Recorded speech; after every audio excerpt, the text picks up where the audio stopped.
Hey, right, first things first, over the last couple of weeks YouTube has introduced an artificial intelligence translator to my videos. I think the reason behind, I mean, it's not just my videos, it's everybody's videos. I think the reason behind it is to, get a greater audience in countries that, don't speak my language. Now, this has been sort of a blessing and a curse, really. A lot of my regular viewers from Germany, France and Italy already speak English. The European countries are far better educated in foreign languages than we are here in the UK. And I've had quite a lot of complaints about this strange robotic voice that don't like it. Now, my apologies, it's something I've got no control over. I believe you can turn it off. I've not had a look into it to see how you do it. I would imagine it'll be somewhere in your settings. I'll see if I can find out how it's done for the next video that I put out. But on the plus side, I've also got a lot of foreign comments in the comments section now that I'm constantly having to translate to see what people are saying.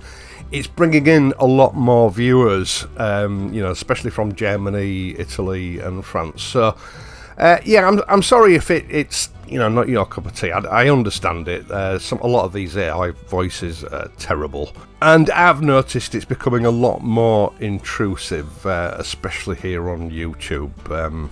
I think that's what they call progress. Right, December is with us, the weather's getting colder and it's unlikely to warm up much between now and sort of March, April time. So the order of the day for the next few months is to be, putting an extra layer or two on to protect against the cold. Now, it's a little bit difficult on a motorcycle. You're sitting still, you're not moving much, you're not generating much heat, and at the same time you've got that constant wind chill factor battering you, which drags your core body temperature down very quickly.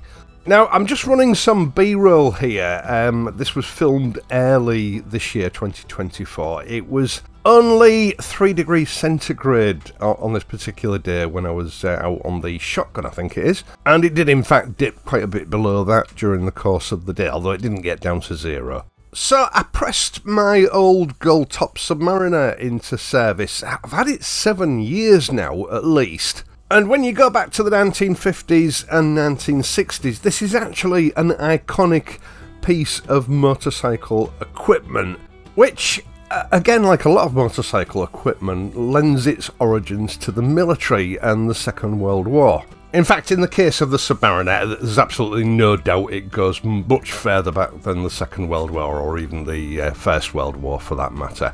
But at some point its value was recognised by the Royal Navy and it was adopted as part of the Navy uniform and was particularly made famous by submariners, hence the name. Now, this is a polo neck sweater, which, nothing really unusual in that.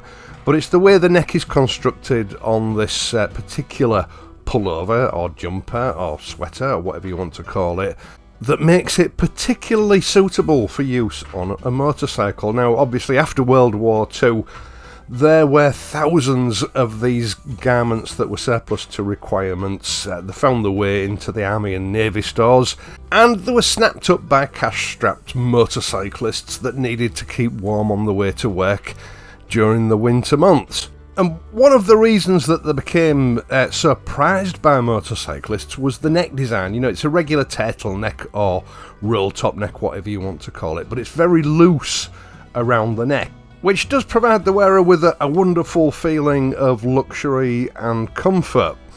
But it has a practical use as well. When you're just wearing the jumper with nothing over the top, that loose structure around the neck means that heat from your body can escape through the neck so that you don't overheat. But when you're wearing a jacket over the top of it, that loose design sort of closes in around your neck without feeling uncomfortable and insulates your neck so that heat can't escape.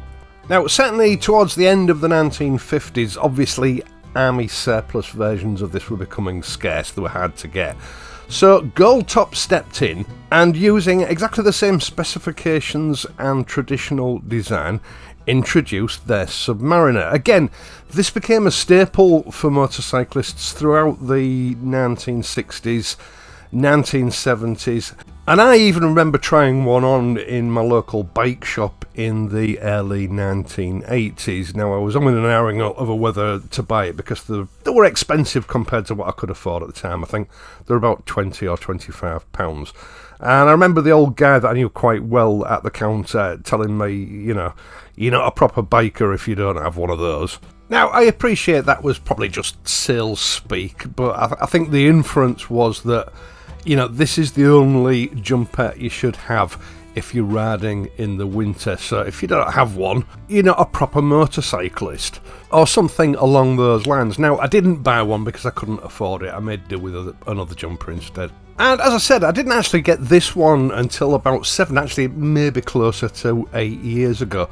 I was running this channel at the time, but you know, I couldn't see the point in making an entire video on a jumper.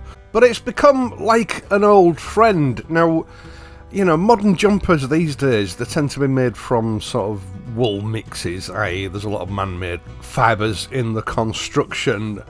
They tend to be quite a loose weave, so they do let the wind through. You know, they're not that practical, and despite the fact that I've paid up to £90 for an alternative jumper, they don't seem to last very long. A lot of them, you know, they've lost the shape by the time you wash them for the first time, and when you do wash them, it's pretty much game over.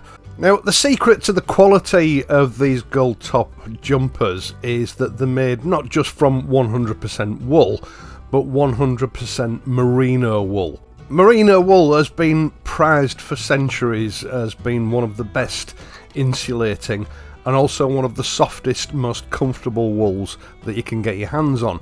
And these particular jumpers are a very tight knit, so they're very robust. But I suppose that's not that surprising because they are made to the original Royal Navy pattern and specification. Now, as far as I know, originally it was only available in the original Accru version. They've now got a Navy version, and they've also brought out, to suit more modern tastes, a slimmed down version. It's a slightly more tailored fit for a more flattering look. Actually, I was surprised how it looked on me with my Rubenesque figure.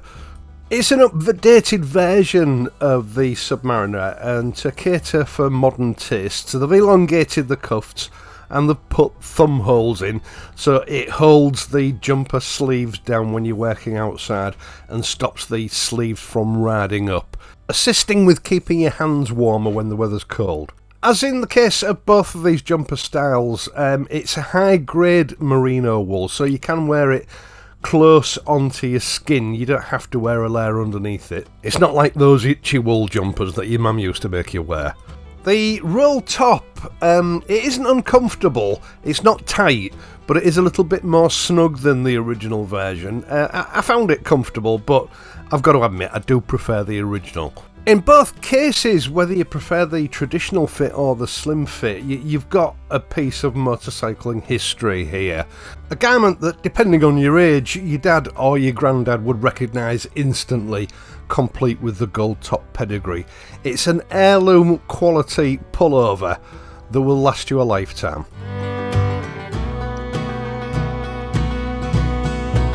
Now, like I said, when I got this jumper all those years ago, I didn't feel I could justify making an entire review video on it, so I never did. But, you know, the years of comfort, warmth and durability that I've enjoyed from it, especially since we're coming up to Christmas, I thought, you know, it's time that I gave it the credit it deserves, really.